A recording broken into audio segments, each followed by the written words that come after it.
아줌마, 우리 진우 군대 생활 편하게 하려면 돈이 좀 필요한데 말이지. 뭐 다른 방법도 있고. 면회소에서 병장이 내뱉은 이 말. 그런데 그가 모욕한 여성의 정체는 대한민국 여군 최초 707특임대 출신 별 2개를 단 국군 방첩사령부 부사령관이었습니다. 과연 이 오만한 병장과 그를 비호한 장교들에게는 어떤 일이 벌어졌을까요? 영상 보시기 전에 구독과 좋아요 한번 눌러주시면 세상 사연에 큰 힘이 됩니다. 무료로 할 수 있는 소중한 응원, 더 좋은 이야기로 보답하겠습니다. 이제 시작하겠습니다. 경기도 과천의 국군방첩사령부 관사는 새벽 3시에 정적에 쌓여 있었습니다. 2층 침실의 거울 앞에는 날카로운 눈빛의 여성이 서 있었습니다. 대한민국 육군 소장 서희주였습니다.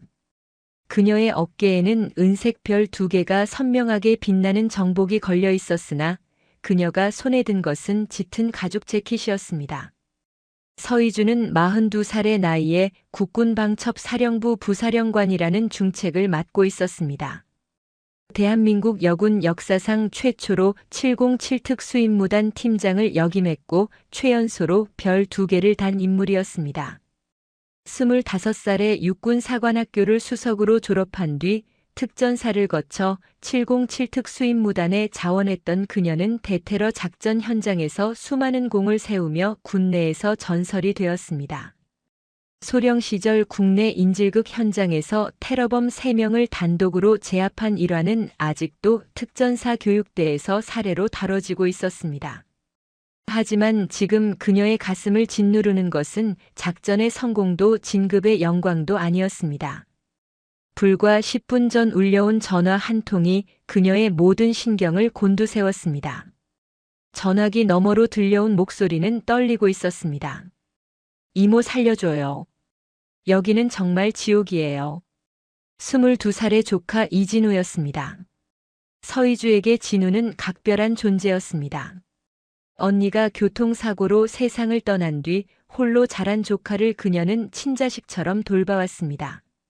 성실한 공대생이었던 진우는 학점 4점대를 유지하며 장학금을 받고 있었고 입대 전까지만 해도 눈빛이 맑고 밝은 청년이었습니다.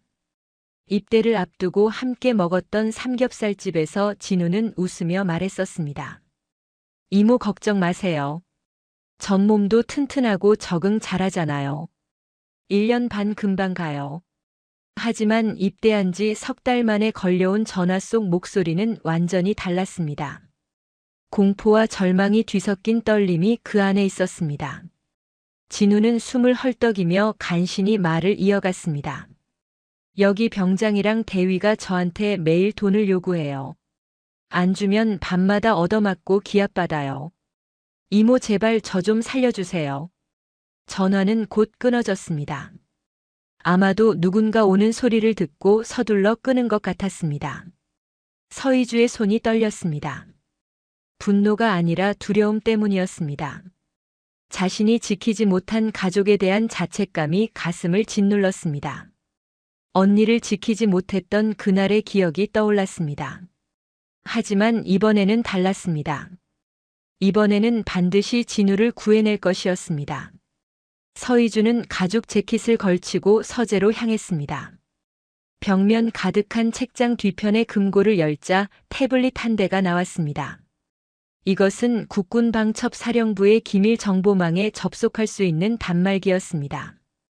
그녀는 신속하게 제5보 병사단의 최근 감찰 보고서를 불러왔습니다. 화면에는 우려스러운 내용들이 가득했습니다. 최전방 부대임에도 불구하고 병영 내 폭행 사건이 최근 석 달간 5건이나 보고되었습니다.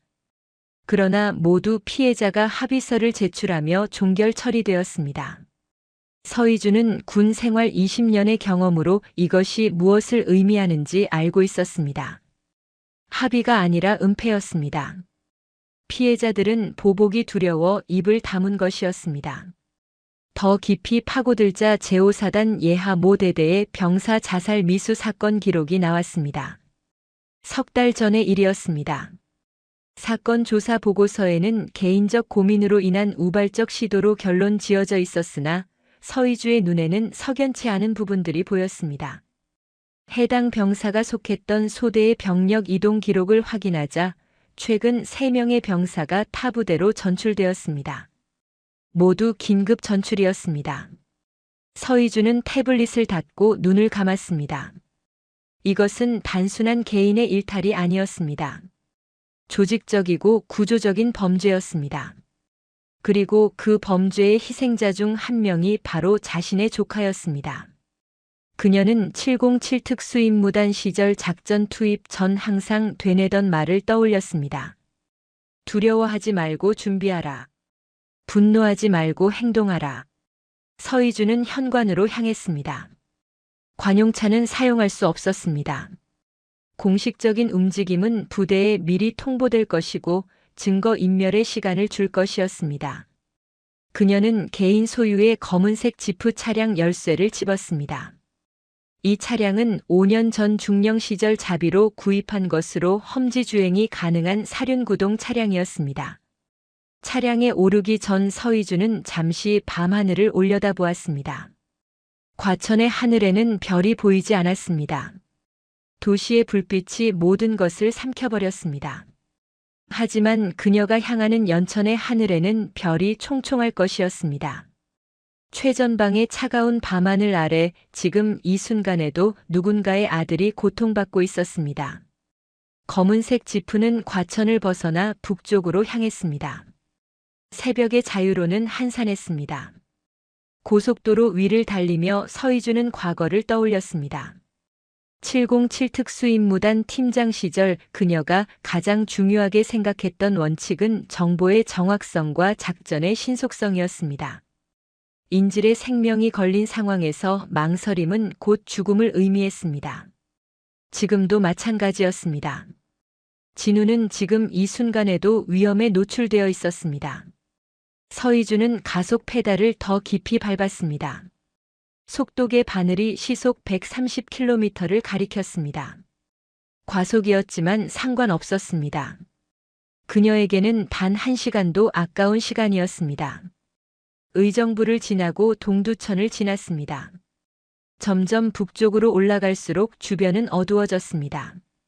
민간인 거주 지역이 줄어들고 군부대 표지판들이 늘어났습니다. 철책과 초소가 보이기 시작했습니다. 전방 지역의 특유한 긴장감이 공기 중에 감돌았습니다. 새벽 4시 30분 서희주의 지프는 연천군 경계를 넘었습니다. 목적지는 제5보병사단 예하 모연대였습니다. 진우가 배속된 부대였습니다. 서희주는 태블릿에서 확인한 정보를 머릿속으로 정리했습니다. 해당 연대는 최근 2년간 3차례의 감찰을 받았으나 특이사항 없음으로 처리되었습니다. 하지만 병영 폭행 신고는 꾸준히 접수되었고 모두 합에 종결되었습니다. 이것은 명백히 조직적 은폐였습니다. 그리고 은폐가 가능하다는 것은 상급자의 묵인 또는 방조가 있다는 뜻이었습니다. 서희주는 이미 각오를 했습니다. 이번 일은 단순히 조카를 구하는 것으로 끝나지 않을 것이었습니다. 썩은 뿌리를 뽑아내야 했습니다. 연천읍을 지나 부대 방향으로 접어들자 이정표가 보였습니다. 제5보병사단 방향을 가리키는 표지판이었습니다. 서희주는 잠시 차를 세우고 태블릿을 다시 확인했습니다. 제5사단장은 박상진 소장이었습니다. 육군사관학교 52기로 서희주보다 2기수 선배였습니다. 그와는 특전사 시절 함께 훈련을 받은 적이 있었습니다. 당시 박상진은 대위였고 서희주는 소위였습니다. 서희주는 박상진이라는 인물을 기억했습니다. 원칙주의자였고 부정을 싫어하는 성격이었습니다. 만약 그가 이 사태를 알고 있다면 이미 조치를 취했을 것이었습니다. 그렇다면 그는 아직 모르고 있거나 또는 보고가 왜곡되어 올라갔을 가능성이 높았습니다. 서희주는 휴대전화를 꺼냈습니다. 박상진 소장의 번호는 비상 연락망에 저장되어 있었습니다. 하지만 아직 전화할 때가 아니었습니다. 증거를 확보하고 현장을 확인한 뒤 연락해도 늦지 않았습니다. 오히려 성급한 연락은 증거 인멸의 빌미를 줄 수도 있었습니다. 차량을 다시 출발시키며 서희주는 계획을 세웠습니다.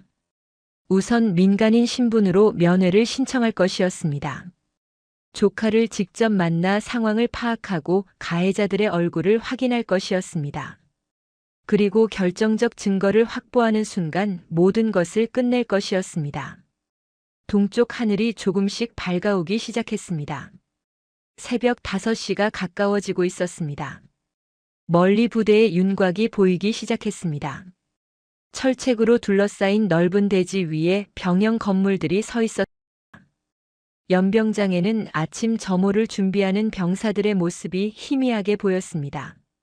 서희주는 부대 정문 앞 민간인 주차장에 차를 세웠습니다. 지프에서 내려 짙은 가죽 재킷에 지퍼를 올렸습니다. 차가운 새벽 공기가 폐부 깊숙이 파고들었습니다. 그녀는 심호흡을 했습니다. 이제부터는 국군방첩사령부 부사령관 서희주 소장이 아니라 조카를 면회 온 평범한 이모였습니다. 하지만 그녀의 눈빛만큼은 감출 수 없었습니다. 707 특수임무단에서 수십 번의 작전을 성공시키며 단련된 눈빛이었습니다. 테러범을 향해 방아쇠를 당기던 그 순간의 냉정함이 지금도 그녀의 눈 속에 남아 있었습니다. 다만 이번의 적은 외부의 테러범이 아니라 내부에 썩은 군인들이었습니다. 서희주는 가방에서 신분증을 꺼냈습니다. 군인 신분증이 아닌 일반 주민등록증이었습니다. 면회 신청서를 작성하기 위해 필요한 것이었습니다. 그녀는 정문 쪽으로 걸어가기 시작했습니다. 보초병이 근무하는 초소가 보였습니다. 면회 접수는 오전 10시부터였습니다. 아직 5시간이나 남았습니다. 서희주는 주차장으로 돌아와 차 안에서 대기하기로 했습니다. 조수석에 놓인 태블릿을 다시 켰습니다. 부대 내부 구조를 확인하고 면회소의 위치를 파악했습니다. 만약의 상황에 대비해 탈출 경로도 머릿속에 그렸습니다. 이것은 작전이었습니다. 조카를 구출하고 범죄자들을 응징하는 작전이었습니다. 차창 밖으로 해가 떠오르기 시작했습니다. 연천의 아침은 차갑고 고요했습니다. 하지만 서희주는 알고 있었습니다. 곧 이 고요함은 산산이 부서질 것이라는 것을. 그리고 그 중심에는 은색 별 2개를 단 한 명의 여성이 서 있을 것이라는 것을. 정의는 때로 고요함을 깨트리는 폭풍으로 찾아온다는 것을 그녀는 누구보다 잘 알고 있었습니다. 오전 9시 40분 서희주는 차에서 내려 부대 정문 옆 면회소로 향했습니다. 주차장에는 이미 여러 대의 차량이 서 있었습니다. 주말 면회를 위해 찾아온 가족들의 차였습니다. 승용차 트렁크에서 음식이 든 보냉백을 꺼내는 어머니들의 모습이 보였습니다. 아들을 만나러 온 부모들의 얼굴에는 반가움과 걱정이 뒤섞여 있었습니다. 면회소 건물은 낡은 2층 구조였습니다. 1층은 접수대와 대기실이었고 2층은 실제 면회가 이루어지는 공간이었습니다. 서희주는 건물 안으로 들어섰습니다. 대기실은 이미 사람들로 붐비고 있었습니다. 플라스틱 의자에 앉아 순서를 기다리는 가족들이 30명은 좋게 넘어 보였습니다. 접수대에는 26살쯤 되어 보이는 행정병이 앉아 있었습니다. 계급장은 상병이었습니다. 그는 컴퓨터 모니터를 멍하니 바라보고 있었습니다. 화면에는 축구 경기 생중계가 재생되고 있었습니다.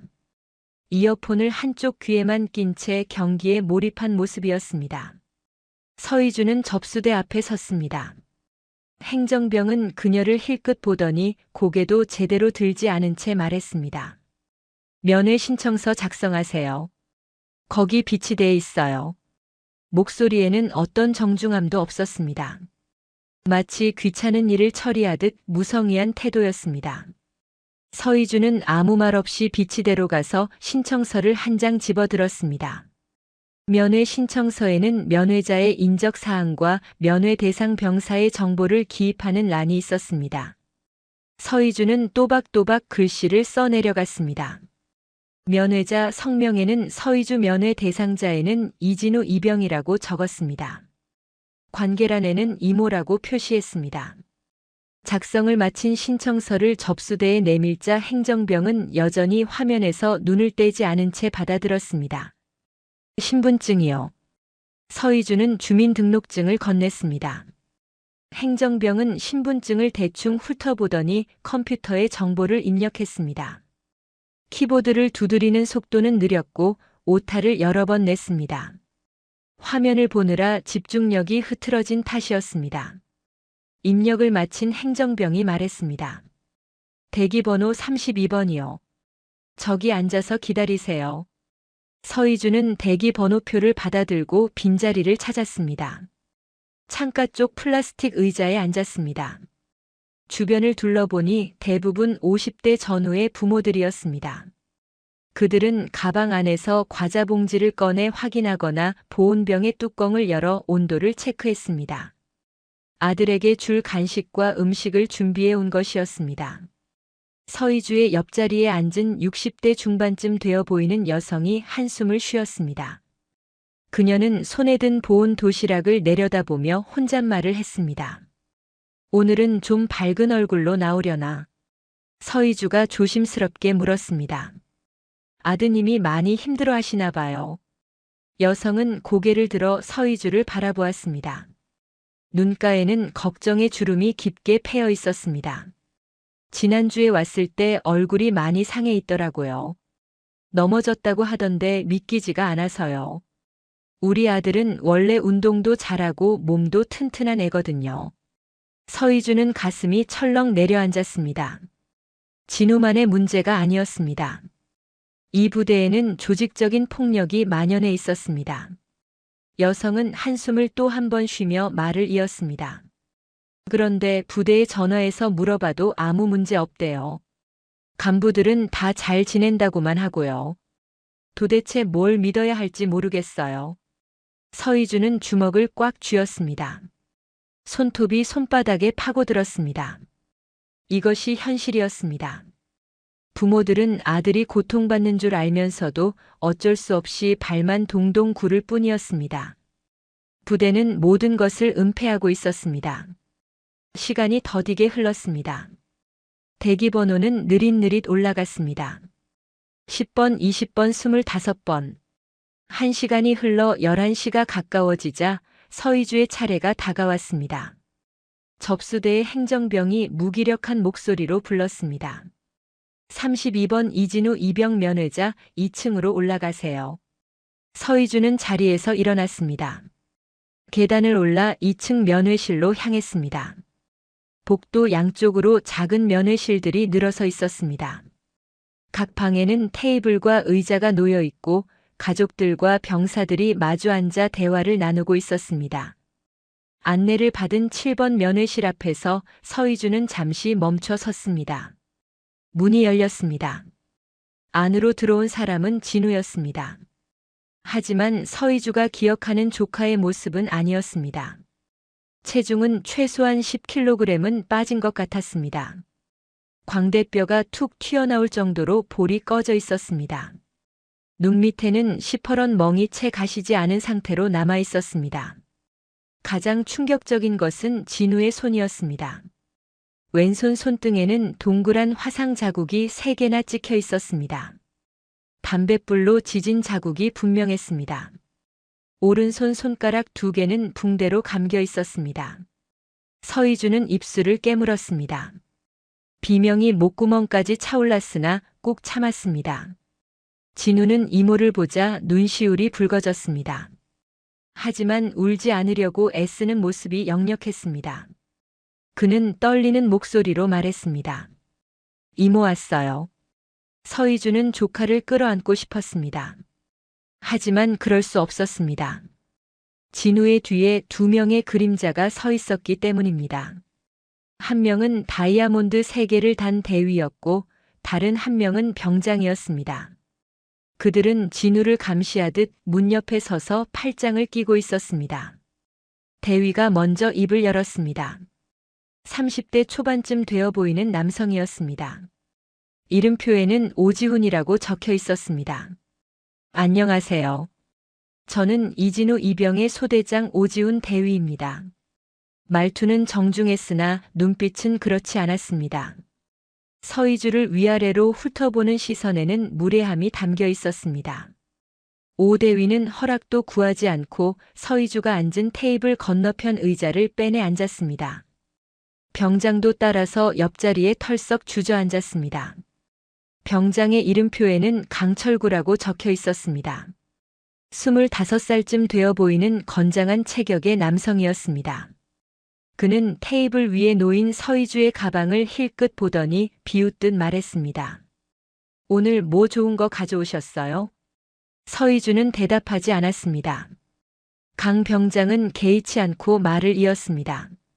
보통 부모님들은 용돈도 좀 싸주시고 그러던데 우리 진우가 부대 생활 좀 편하게 하려면 선임들한테 잘 보여야 하거든요. 노골적인 금품 요구였습니다. 서희주는 진우를 바라보았습니다. 조카는 고개를 푹 숙인 채 떨고 있었습니다. 두려움에 질려 있었습니다. 서희주는 조용히 물었습니다. 얼마를 원하는 건가요? 강 병장의 눈이 번뜩였습니다. 그는 오 대위를 힐끗 보더니 손가락을 펼쳐 보였습니다. 일단 500만 원 정도면 되겠네요. 그럼 우리 진우 한 달은 편하게 지낼 수 있을 거예요. 오 대위가 거들었습니다. 병장 말이 과한 것 같긴 한데 뭐 여기서 대장이 나니까 내 말 잘 들으면 조카분이 편할 겁니다. 그는 서희주 쪽으로 몸을 기울였습니다. 테이블 너머로 손을 뻗어 서희주의 가방끈을 건드렸습니다. 오늘 저녁에 나하고 술이나 한잔 하시죠. 그럼 좀 깎아줄 수도 있고. 말의 의미는 명확했습니다. 금품 갈취에 성추행까지 시도하는 것이었습니다. 서희주는 오 대위의 손을 바라보았습니다. 그 손은 지금 조카의 목을 조르고 있는 손이었습니다. 진우의 몸에 담뱃불을 지지고 손가락을 부러뜨린 손이었습니다. 서희주의 눈빛이 변했습니다.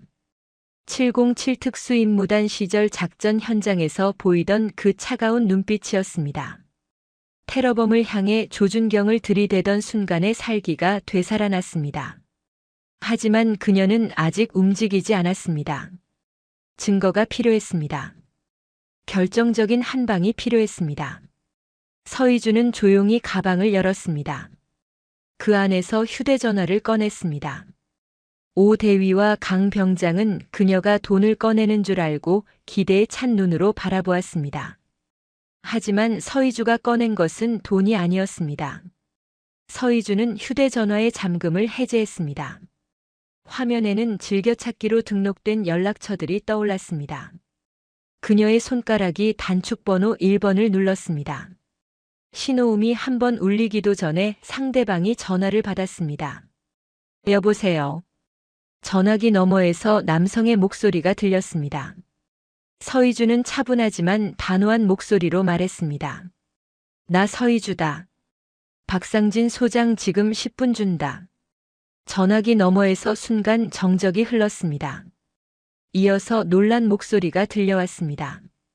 서 소장님 무슨 일이십니까? 서희주는 오 대위를 똑바로 바라보며 말을 이었습니다. 헌병대장이랑 감찰 참모 데리고 지금 당장 면회소로 와.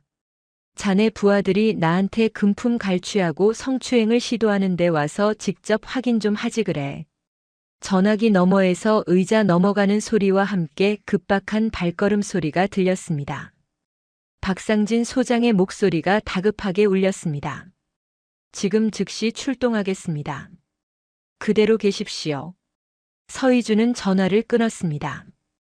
오 대위의 얼굴이 창백하게 변했습니다. 그는 황급히 자리에서 일어나며 말했습니다. 아니 아줌마 지금 무슨 장난을. 서희주가 차갑게 말을 잘랐습니다. 아줌마가 아니라 소장이라고 불러. 그 순간 오 대위와 강 병장의 얼굴에서 혈기가 싹 가셨습니다. 서희주는 천천히 자리에서 일어났습니다. 그녀는 가죽 재킷의 지퍼를 내렸습니다. 안에 입은 티셔츠 목 부분에 걸려있던 인식표가 드러났습니다. 군인 인식표였습니다. 오대위는 뒷걸음질을 쳤습니다. 강 병장은 입을 벌린 채 굳어버렸습니다. 서희주는 가방에서 또 다른 물건을 꺼냈습니다. 국군방첩사령부 신분증이었습니다. 소장 계급장이 선명하게 박힌 신분증을 테이블 위에 내려놓으며 그녀가 말했습니다. 국군방첩사령부 부사령관 서희주 소장이다. 지금부터 너희들은 군형법 위반 및 갈취미수 혐의로 조사받게 될 것이다. 면회실 밖에서 사이렌 소리가 들리기 시작했습니다. 멀리서 다가오는 소리가 점점 커졌습니다. 오 대위는 문을 향해 뛰어가려 했으나 서희주가 길을 막아섰습니다. 그녀의 눈빛만으로도 충분했습니다. 오 대위는 그 자리에 얼어붙었습니다. 복도에서 군화 소리가 울렸습니다. 여러 명이 계단을 뛰어 올라오는 소리였습니다. 면회실 문이 열렸습니다. 완전 군장을 한 헌병 4명이 들어섰고 그 뒤로 헌병 대장과 감찰 참모가 뒤따라 들어왔습니다. 마지막으로 별 2개를 단 사단장 박상진 소장이 숨을 헐떡이며 나타났습니다. 박상진 소장은 서희주를 보자마자 부동자세를 취했습니다. 충성 부사령관님 제5보 병사단장 박상진 소장입니다. 서희주는 고개를 끄덕였습니다. 그녀는 테이블 위를 가리켰습니다. 오 대위가 앉았던 자리에는 그가 벗어 던진 모자가 놓여 있었고 강 병장의 휴대전화가 떨어져 있었습니다. 서희주가 차분하게 말했습니다. 이 2명이 민간인을 사칭한 나에게 금품 500만 원을 요구하고 성추행을 시도했다. 그리고 이 병사는 서희주는 진우를 가리켰습니다. 조직적인 폭행과 금품 갈취의 피해자다. 즉시 보호 조치하고 가해자들을 전원 구속 수사하라. 박상진 소장의 얼굴이 굳어졌습니다. 그는 헌병대장을 향해 고개를 돌렸습니다. 들었나? 즉시 조치하라. 헌병들이 오 대위와 강 병장에게 다가갔습니다. 수갑이 채워졌습니다. 강 병장은 그제야 정신을 차렸는지 울먹이며 말했습니다. 저는 몰랐습니다. 제발. 서희주는 그를 차갑게 내려다보았습니다. 내가 진우의 손에 담뱃불을 지질 때도 몰랐나? 손가락을 부러뜨릴 때도 몰랐나? 강 병장은 더 이상 아무 말도 하지 못했습니다. 헌병들이 2사람을 끌고 나갔습니다. 면회실에는 서희주와 박상진 소장 그리고 진우만 남았습니다. 서희주는 조카에게 다가가 어깨에 손을 올렸습니다. 이제 괜찮다. 이모가 왔으니까. 진우는 그제야 참았던 눈물을 터뜨렸습니다. 22살 청년이 아이처럼 울었습니다. 서희주는 조카를 안아주었습니다. 그리고 박상진 소장을 돌아보았습니다. 이 부대에 대한 전수조사를 실시한다. 방첩사 수사팀을 즉시 투입하겠다. 박상진 소장은 고개를 숙였습니다. 명심하겠습니다. 면회소 밖에서는 이미 헌병 차량들이 대기하고 있었습니다. 서희주는 창밖을 내다보았습니다. 정의는 이제 시작되었습니다. 면회소에서 나온 서희주는 박상진 소장과 함께 부대 막사로 향했습니다. 헌병대장이 이끄는 수사팀도 뒤따랐습니다. 오전 11시 30분 막사 건물 앞에는 이미 여러 대의 헌병 차량이 정렬해 있었습니다. 방첩사령부에서 급파된 수사관 6명도 합류했습니다. 서희주는 막사 입구에서 멈춰 섰습니다. 건물은 3층 구조의 낡은 콘크리트 건물이었습니다. 페인트가 벗겨진 외벽과 녹슨 철제 계단이 세월의 무게를 말해주고 있었습니다. 이 안에서 진우와 같은 병사들이 매일 밤 공포에 떨며 잠들었을 것이었습니다. 박상진 소장이 먼저 건물 안으로 들어섰습니다. 1층 복도에는 당직 근무 중이던 하사 1명이 놀란 얼굴로 차려 자세를 취했습니다. 사단장이 갑자기 나타난 데다 뒤따르는 헌병들의 모습에 긴장한 기색이 역력했습니다. 강철구 병장의 생활관이 어디인가? 박상진 소장의 질문에 하사가 떨리는 목소리로 대답했습니다. 2층 203호입니다. 일행은 계단을 올라 2층으로 향했습니다. 복도를 지나며 서희주는 생활관 안을 들여다보았습니다. 2단 침대가 빽빽하게 늘어선 방 안에는 주말 외출을 나가지 못한 병사들이 침대에 누워 있었습니다. 그들은 사단장과 헌병들이 지나가자 황급히 일어나 자세를 고쳤습니다. 203호 앞에 도착했습니다. 헌병대장이 문을 열었습니다. 방 안에는 8개의 2단 침대가 있었고 한쪽 벽면에는 개인 관물대가 줄지어 서 있었습니다. 강철구 병장의 자리는 창가 쪽 구석이었습니다. 그의 침대 위에는 개인 물품들이 어지럽게 널려 있었습니다. 서희주가 말했습니다. 강철구 병장의 관물대를 열어보라. 방첩사 수사관 2명이 관물대 앞으로 다가갔습니다.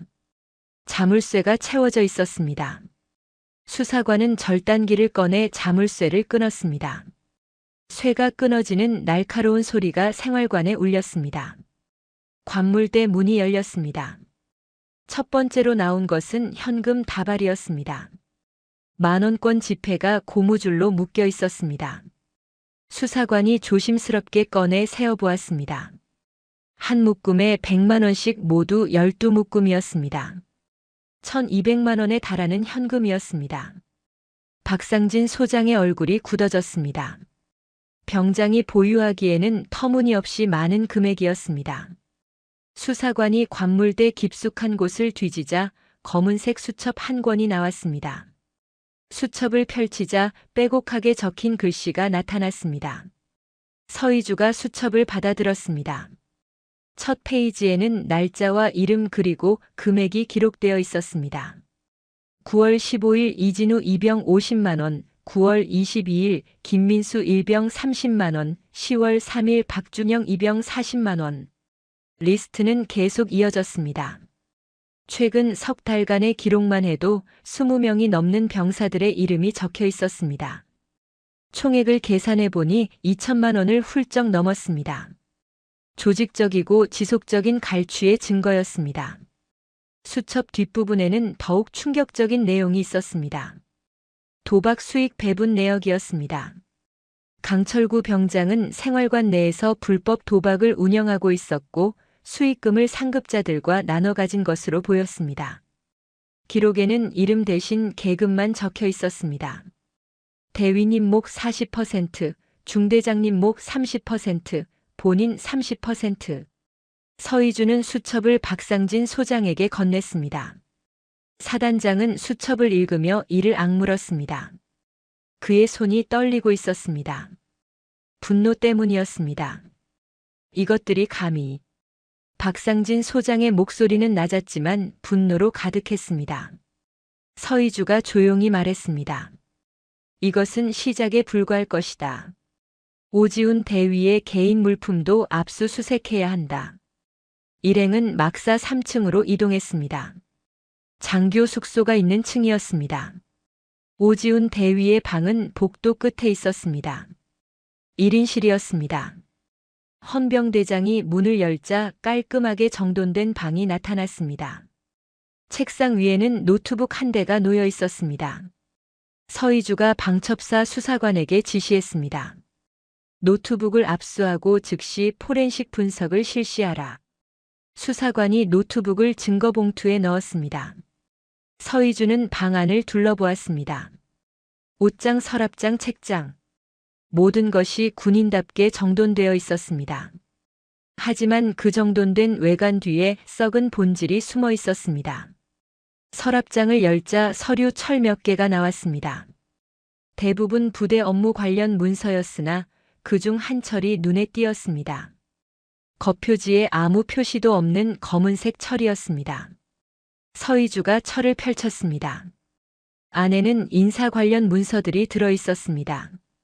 병사들의 징계 기록 전출 신청서 면담 기록지들이었습니다. 그런데 이상한 점이 있었습니다. 모든 문서에 수기로 메모가 적혀 있었습니다. 이거는 합의 처리. 피해자 회유 완료. 전출 승인하되 사유는 개인 사정으로 변경. 징계 무마. 상급 부대 보고 불필요. 은폐와 조작의 흔적이 역력했습니다. 서희주는 문서들을 하나하나 살펴보았습니다. 최근 1년간 이 부대에서 발생한 병영 폭력 사건이 최소 15건 이상이었습니다. 하지만 공식적으로 보고된 것은 단 3건뿐이었습니다. 나머지는 모두 은폐되었습니다. 가장 충격적인 문서는 마지막 장에 있었습니다. 석 달 전 발생한 병사 자살 미수 사건 보고서였습니다. 피해 병사의 이름은 지워져 있었으나 사건 경위는 자세히 적혀 있었습니다. 병사는 선임들의 지속적인 폭행과 금품 갈취를 견디지 못해 목을 매려 했습니다. 다행히 동료가 발견해 목숨은 건졌습니다. 하지만 보고서 하단에는 빨간색 펜으로 메모가 적혀 있었습니다. 연대장님 지시사항 개인 고민으로 사건 종결. 관련자 전원 타 부대 전출 조치. 서희주는 문서를 내려놓았습니다. 이것은 한 개인의 일탈이 아니었습니다. 조직 전체가 썩어 있었습니다. 소대장인 오지훈 대위부터 중대장 대대장을 거쳐 연대장까지 모두 연루되어 있었습니다. 박상진 소장이 문서를 보며 주먹을 쥐었습니다. 당장 연대장을 소환하라. 헌병대장이 무전기를 들었습니다. 잠시 후 답이 돌아왔습니다. 연대장은 현재 골프장에 계신 것으로 확인됩니다. 서희주의 눈빛이 차갑게 가라앉았습니다. 주말 오전 부대원들이 고통받는 동안 연대장은 골프를 치고 있었습니다. 그녀가 말했습니다. 즉시 복귀 명령을 내려라. 1시간 내로 복귀하지 않으면 직무유기로 보직 해임한다. 박상진 소장이 고개를 끄덕이며 헌병대장에게 지시했습니다. 무전이 오갔고 10분 뒤 회신이 왔습니다. 연대장이 급히 복귀 중이라는 내용이었습니다. 서희주는 막사를 나와 연병장으로 향했습니다.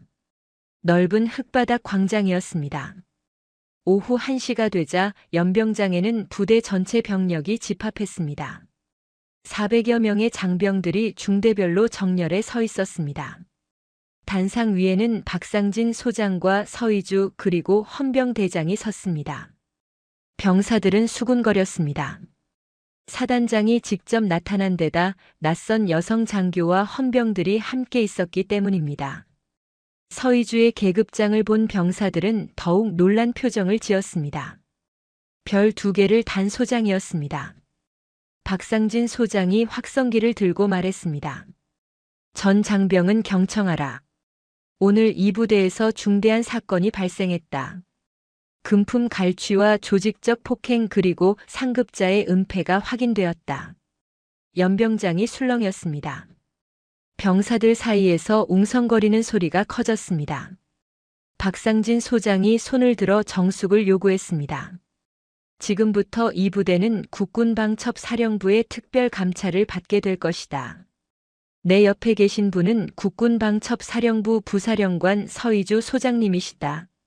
서희주가 한 걸음 앞으로 나섰습니다. 그녀는 마이크 없이도 목소리를 연병장 구석구석까지 전달할 수 있었습니다. 707 특수임무단 시절 훈련받은 발성법이었습니다. 나는 국군방첩사령부 부사령관 서희주다. 오늘 이곳에서 내 조카가 폭행당하고 금품을 갈취당하는 것을 확인했다. 병사들이 숨을 죽였습니다. 부사령관의 조카가 피해자라는 사실에 모두가 긴장했습니다. 서희주는 말을 이었습니다. 하지만 이것은 내 조카만의 문제가 아니다. 이 부대에는 수십 명의 피해자가 있다. 너희 중 누군가는 지금도 고통받고 있을 것이다. 서희주는 병사들의 눈을 하나하나 바라보았습니다. 어떤 병사는 고개를 숙였고 어떤 병사는 눈물을 글썽였습니다. 그들은 모두 알고 있었습니다. 이 부대에서 무슨 일이 벌어지고 있는지를. 우리는 군인이다. 적과 싸우기 위해 군복을 입었다. 전우를 괴롭히기 위해 입은 것이 아니다. 하지만 이 부대의 일부 인간들은 그 본분을 망각했다.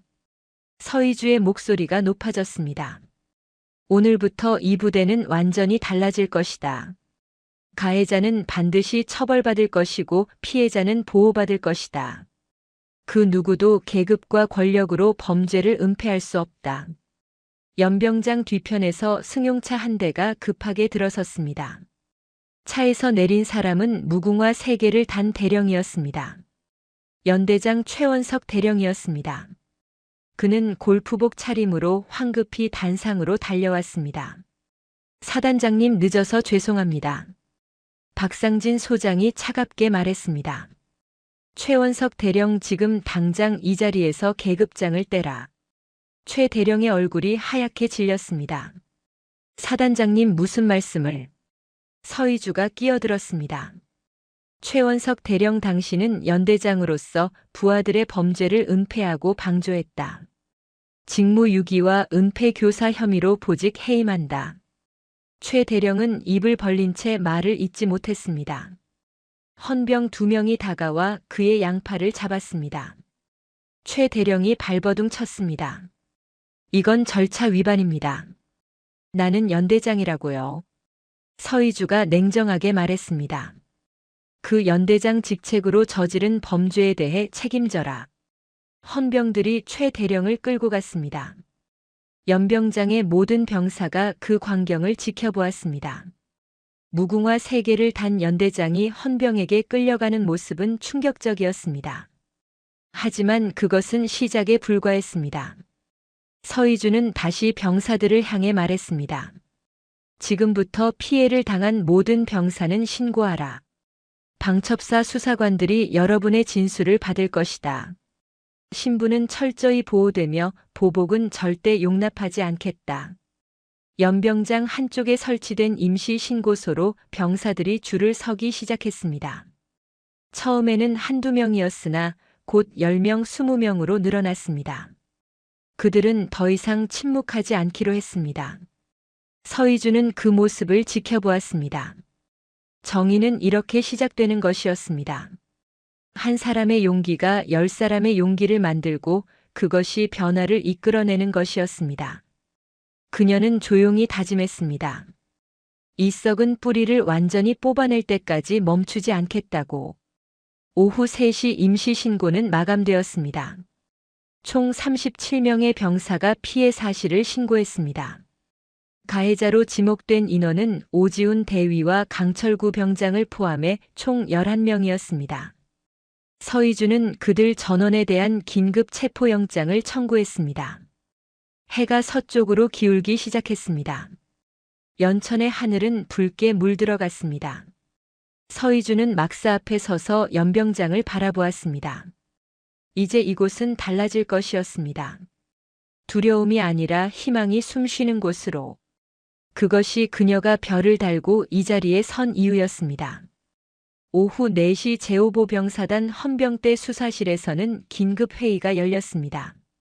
서희주와 박상진 소장 그리고 방첩사 수사관들이 한자리에 모였습니다. 테이블 위에는 오지훈 대위의 노트북이 놓여 있었습니다. 디지털 포렌식 전문가인 방첩사 김태훈 소령이 분석 결과를 보고했습니다. 부사령관님 노트북에서 암호화된 폴더를 발견했습니다. 복호화 작업을 완료했습니다. 김 소령이 노트북 화면을 프로젝터에 연결했습니다. 벽면 스크린에 엑셀 파일이 떴습니다. 파일 이름은 수익관리였습니다. 파일을 열자 정교하게 작성된 표가 나타났습니다. 표에는 날짜별로 도박 수익금이 기록되어 있었습니다. 매주 금요일과 토요일 밤 생활관에서 화투와 포커 도박이 벌어졌고 판도는 10만 원에서 50만 원까지 다양했습니다. 총 수익금은 최근 6개월간 3,500만 원에 달했습니다. 더욱 충격적인 것은 수익 배분 내역이었습니다. 표의 오른쪽 열에는 배분 비율이 적혀 있었습니다. 소대장 오지훈 대위 40%, 중대장 30%, 강철구 병장 30%. 중대장이 연루되어 있다는 명백한 증거였습니다. 김소령이 다음 파일을 열었습니다. 이번에는 워드 문서였습니다. 제목은 월별 정산이었습니다. 문서에는 매달 말일 중대장실에서 현금을 전달했다는 기록이 상세히 적혀 있었습니다. 심지어 중대장이 직접 영수증에 서명한 사진까지 첨부되어 있었습니다. 오지훈 대위는 혹시 모를 배신에 대비해 증거를 남겨둔 것이었습니다. 서희주가 물었습니다. 중대장은 누구인가? 박상진 소장이 부대 편제표를 펼쳤습니다. 해당 중대장은 이정훈 소령입니다. 38세이고 육사 73기입니다. 서희주는 고개를 끄덕였습니다. 무궁화 하나를 단 소령이 부하들의 범죄를 묵인하고 수익을 챙긴 것이었습니다. 그녀가 지시했습니다. 이정훈 소령을 즉시 소환하라. 헌병대장이 무전기를 들었습니다. 잠시 후 답이 왔습니다. 이정훈 소령은 현재 중대 사무실에 있다는 보고였습니다. 헌병 4명이 출동했습니다. 서희주는 노트북 파일을 계속 검토했습니다. 또 다른 폴더에는 메신저 대화 내용이 캡처되어 저장되어 있었습니다. 오지훈 대위와 강철구 병장 그리고 이정훈 소령 사이에 오간 대화였습니다. 대화 내용은 노골적이었습니다.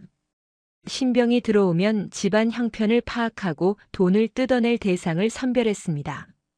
부모가 자영업자이거나 재산이 있는 병사들이 주요 타깃이었습니다. 그들은 이것을 사업이라고 불렀습니다. 한 대화에서 강철구 병장이 물었습니다. 중대장님, 이번 달 신병 중에 괜찮은 애 있나요? 이정훈 소령이 답했습니다. 이진우라는 애 이모가 군인인데 계급이 높은 것 같더라.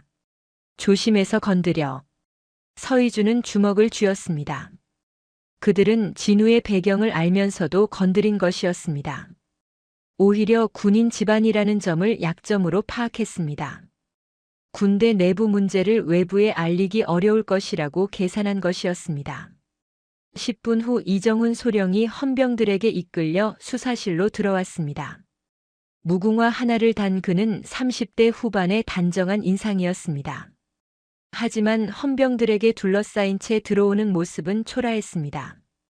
이 소령은 수사실에 들어서자마자 서희주를 보고 얼굴이 하얗게 질렸습니다. 별 2개를 단 소장이 앉아 있었기 때문입니다.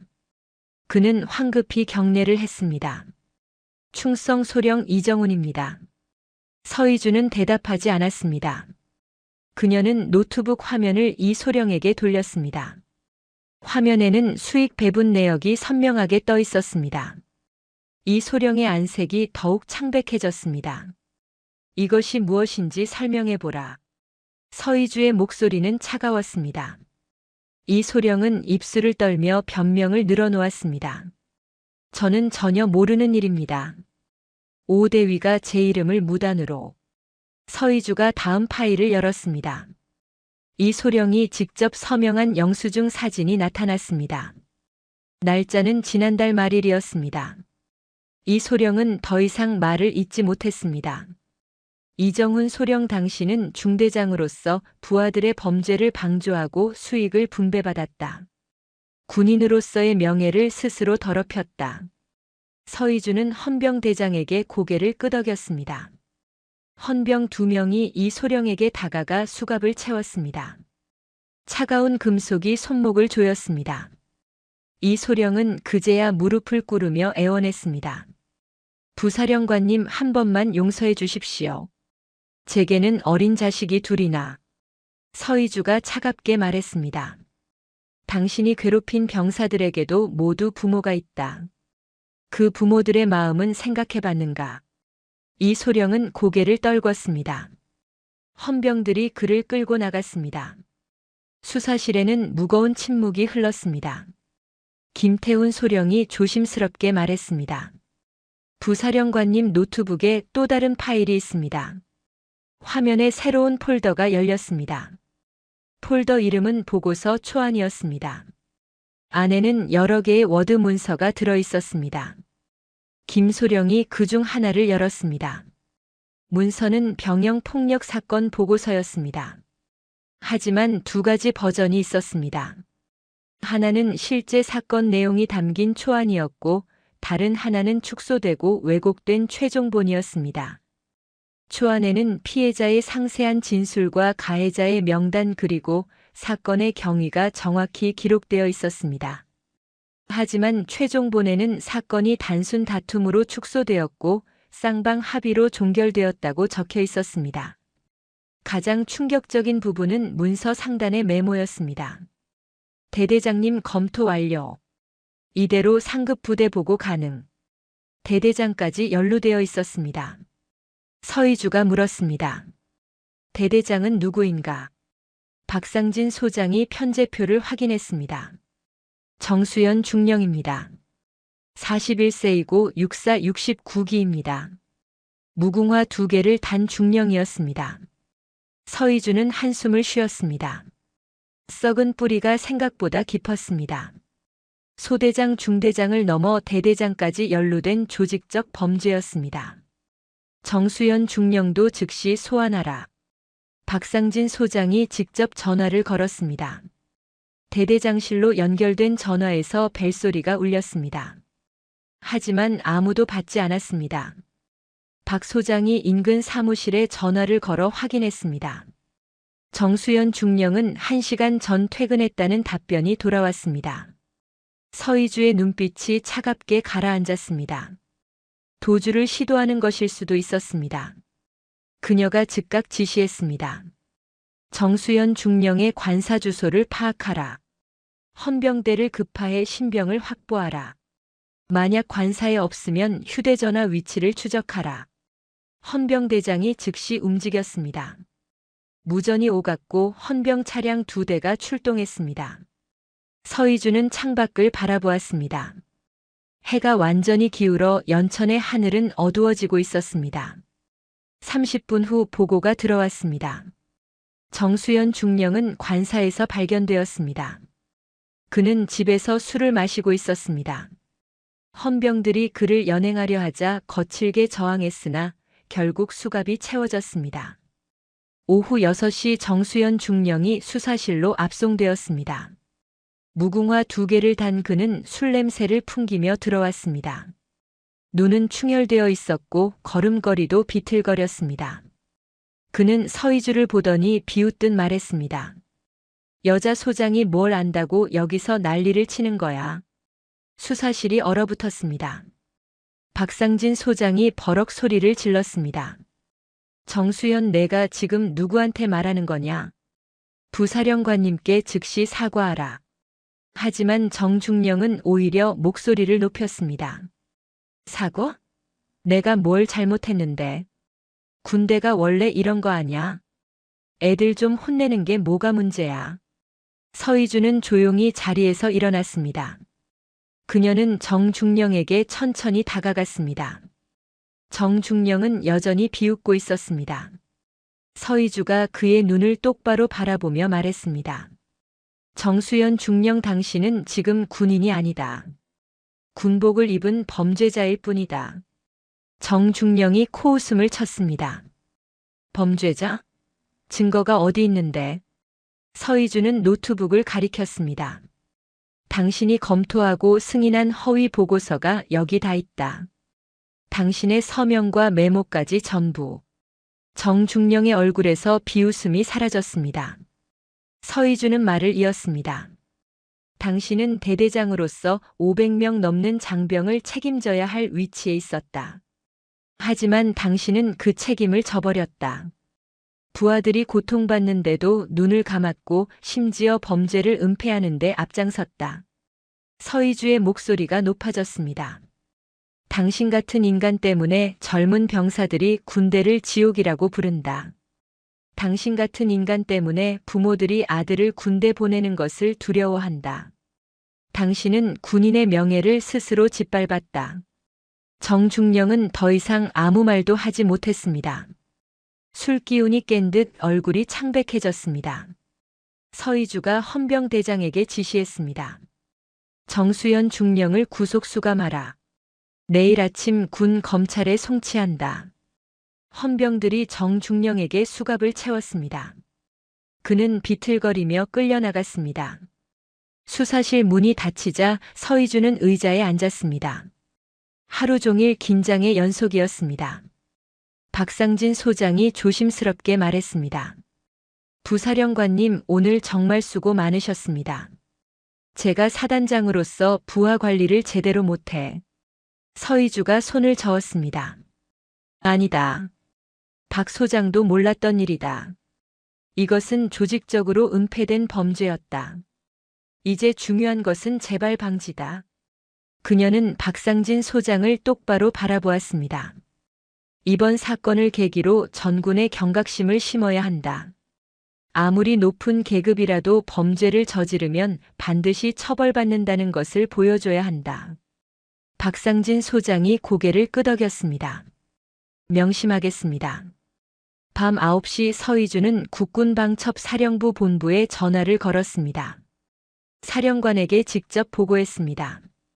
사령관은 사건의 중대성을 인지하고 즉각 국방부에 보고하겠다고 답했습니다. 다음 날 새벽 주요 언론사들이 사건을 일제히 보도했습니다. 제5보병사단 병영 비리 사건이라는 제목으로 기사가 쏟아졌습니다. 국민들의 공분이 일었습니다. 국방부는 긴급 대책회의를 소집했고 전군의 특별 감찰을 실시하겠다고 발표했습니다. 서희주는 연천의 새벽 공기를 마셨습니다. 차가운 바람이 얼굴을 스쳤습니다. 그녀는 다짐했습니다. 이것은 시작일 뿐이라고. 썩은 뿌리를 완전히 뽑아낼 때까지 멈추지 않겠다고. 정의는 한순간에 이루어지는 것이 아니라 끊임없는 노력으로 지켜나가는 것임을 그녀는 잘 알고 있었습니다. 사건 발생 이틀 후 국방부는 긴급 기자회견을 열었습니다.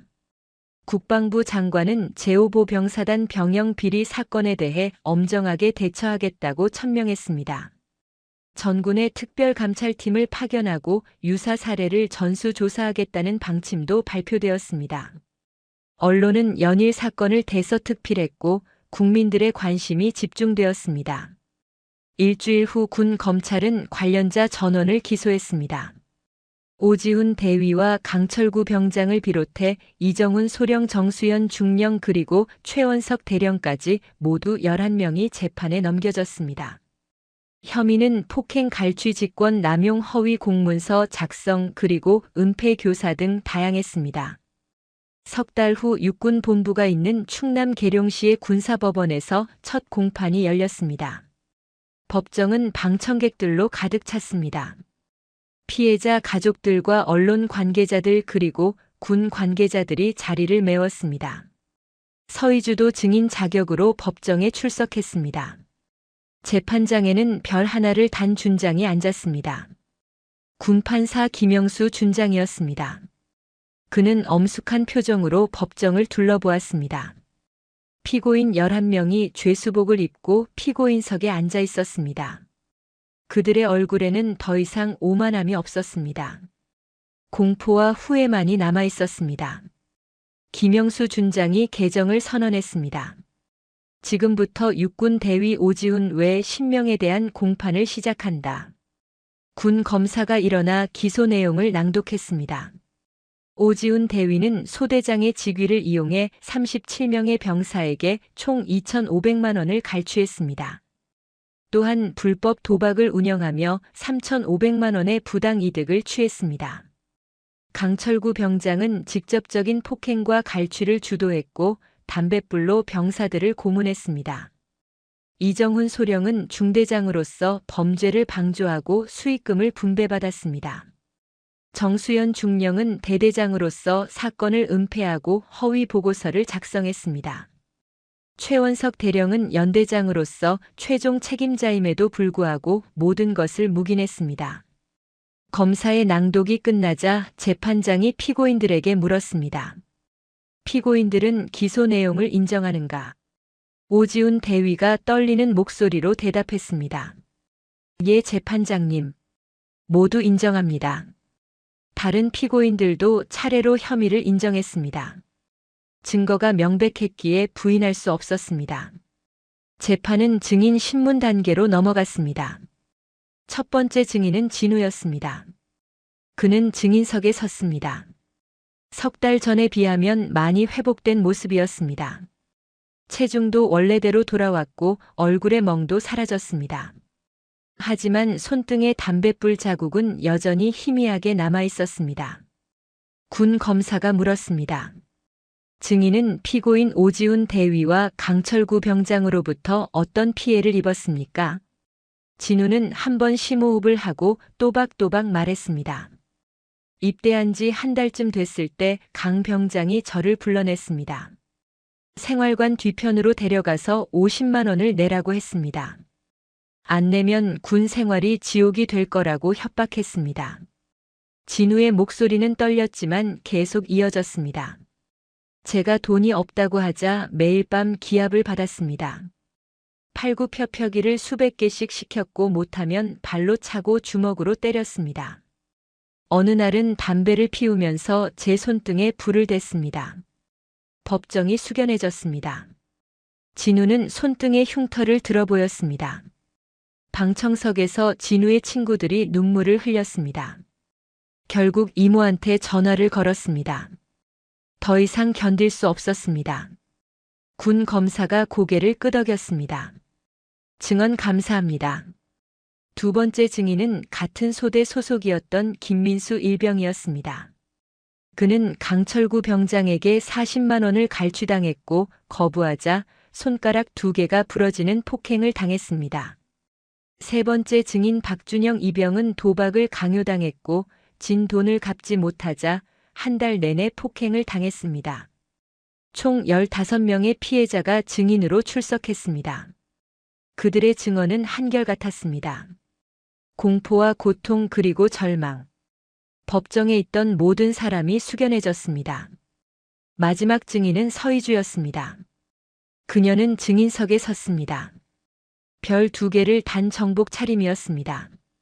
재판장이 정중하게 말했습니다. 국군방첩사령부 부사령관 서희주 소장님 증언 부탁드립니다. 서희주는 침착하게 사건 발견 경위를 설명했습니다. 조카의 전화를 받고 면회소에서 직접 갈취 시도를 목격한 것 그리고 수사를 진행하며 조직적 범죄를 확인한 과정을 상세히 진술했습니다. 이 사건은 개인의 일탈이 아닙니다. 소대장, 중대장, 대대장, 연대장으로 이어지는 조직적 범죄입니다. 더욱 심각한 것은 이들이 군대 내부의 권력 구조를 악용해 범죄를 은폐했다는 점입니다. 서희주의 목소리는 단호했습니다. 군인은 국가와 국민을 지키는 존재입니다. 하지만 이들은 약자인 병사들을 착취하고 괴롭혔습니다. 이것은 군인의 명예를 실추시킨 중대한 범죄입니다. 증인 신문이 끝나고 최종 변론이 시작되었습니다. 피고인들의 변호인은 선처를 호소했습니다. 하지만 군 검사는 엄벌을 요구했습니다. 재판은 이틀에 걸쳐 진행되었고 마침내 선고일이 다가왔습니다. 선고일 법정은 더욱 많은 사람으로 붐볐습니다. 재판장 김영수 준장이 판결문을 펼쳤습니다. 법정이 조용해졌습니다. 주문을 선고한다. 피고인 오지훈은 징역 7년에 처하고 군에서 파면한다. 범죄 수익금 전액을 추징한다. 오지훈 대위는 고개를 떨궜습니다. 그의 어깨가 떨렸습니다. 피고인 강철구는 징역 5년에 처하고 범죄 수익금 전액을 추징한다. 강철구 병장은 울음을 터뜨렸습니다. 하지만 아무도 동정하지 않았습니다. 피고인 이정훈은 징역 4년에 처하고 군에서 파면한다. 이정훈 소령은 창백한 얼굴로 판결을 들었습니다. 피고인 정수연은 징역 5년에 처하고 군에서 파면한다. 정수연 중령은 주저앉았습니다. 헌병들이 그를 부축했습니다. 피고인 최원석은 징역 3년에 집행유예 5년을 선고하고 군에서 파면한다. 최원석 대령은 아무 말도 하지 못했습니다. 재판장이 판결 이유를 설명했습니다. 피고인들은 군인으로서의 책무를 저버리고 부하들을 착취했다. 특히 간부들은 병사들을 보호해야 할 의무가 있었음에도 오히려 가해자가 되었다. 이는 군 기강을 무너뜨린 중대한 범죄로 엄벌이 불가피하다. 판결이 끝나자 방청석에서 박수가 터져 나왔습니다. 피해자 가족들은 눈물을 흘렸습니다.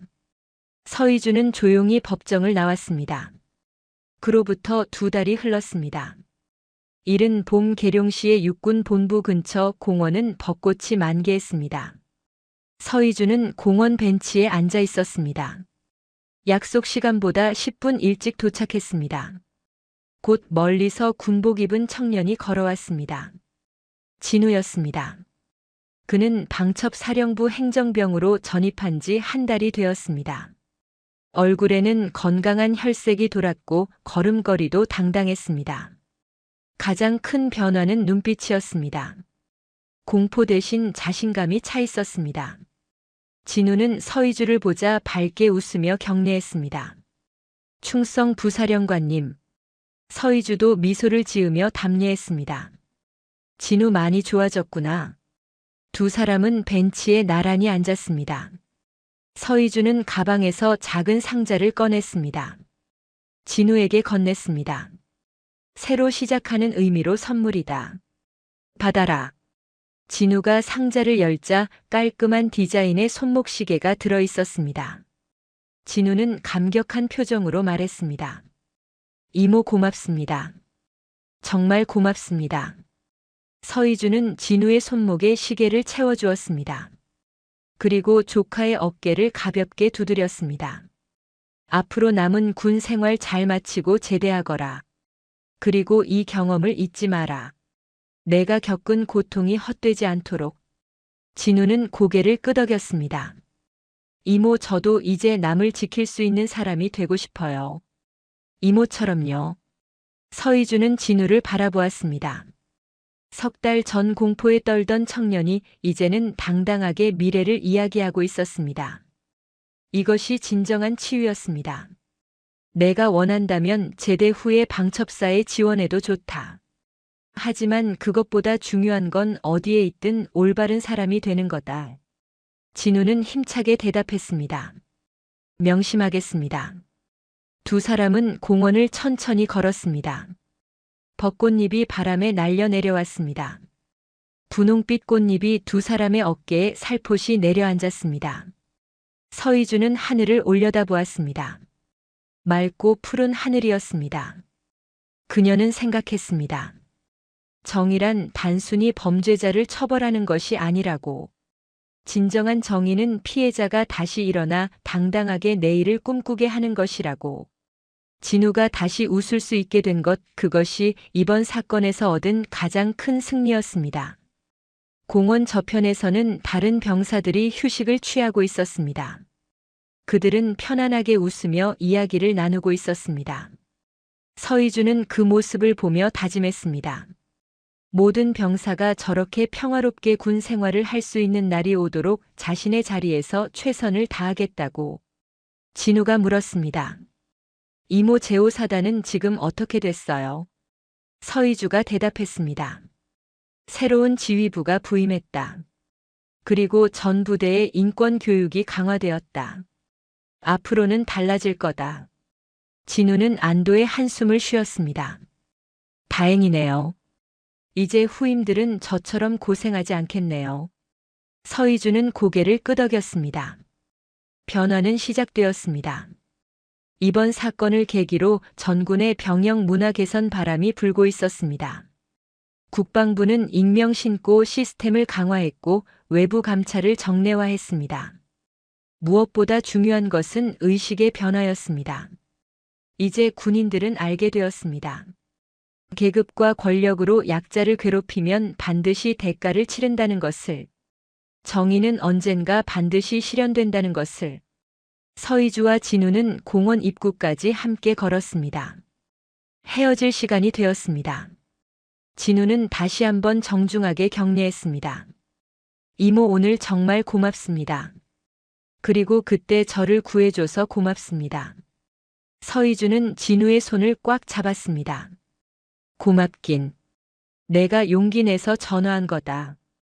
내가 침묵하지 않았기에 다른 사람들도 구할 수 있었다. 진우는 눈시울이 붉어졌습니다. 하지만 이번에는 슬픔의 눈물이 아니었습니다. 감사와 희망의 눈물이었습니다. 서희주는 진우를 보내고 혼자 공원을 걸었습니다. 벚꽃잎이 계속 내려왔습니다. 연천에 혹독했던 겨울이 지나고 따뜻한 봄이 찾아온 것처럼 진우에게도 새로운 계절이 시작되었습니다. 서희주는 자신의 가슴에 손을 얹었습니다. 별 2개가 묵직하게 느껴졌습니다. 이 별의 무게는 단순히 계급의 무게가 아니었습니다. 책임의 무게였습니다. 정의를 지켜야 할 의무의 무게였습니다. 그녀는 다시 한번 다짐했습니다. 앞으로도 이 별을 달고 있는 한 약자를 지키고 정의를 실현하는데 최선을 다하겠다고. 그것이 군인으로서 그리고 한 사람의 인간으로서 자신이 해야 할 일이라고. 벚꽃은 계속 피어났고 바람은 부드럽게 불었습니다. 계룡의 봄은 아름다웠습니다. 서희주는 미소를 지으며 차를 향해 걸어갔습니다. 내일도 또 새로운 하루가 시작될 것이었습니다. 정의를 위해 싸워야 할 하루가. 오늘의 이야기는 여기까지입니다. 정의는 때로 늦게 오는 것처럼 보이지만 결코 오지 않는 것은 아닙니다. 한 사람의 용기 있는 목소리가 수십 명을 구할 수 있고 침묵하지 않는 선택이 세상을 바꿀 수 있습니다. 여러분도 부당함 앞에서 결코 침묵하지 마십시오. 그것이 바로 우리가 지켜야 할 가장 큰 용기입니다. 오늘도 함께 해주셔서 감사합니다. 영상이 재미있으셨다면 구독과 좋아요, 댓글까지 부탁드리고 오늘도 건강하고 행복한 하루 되시길 바랍니다.